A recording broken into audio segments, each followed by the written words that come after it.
জীবনানন্দ দাশের তোমায় আমি। তোমায় আমি দেখেছিলাম বলে তুমি আমার পদ্মপাতা হলে। শিশির কণার মতো শূন্যে ঘুরে শুনেছিলেম পদ্মপত্র আছে অনেক দূরে। খুঁজে খুঁজে পেলাম তাকে শেষে।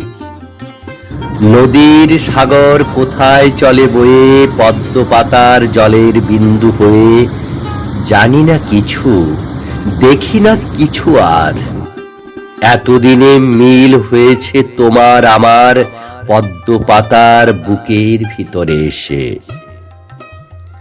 তোমায় ভালোবেসেছি আমি, তাই শিশির হয়ে থাকতে যে ভয় পাই।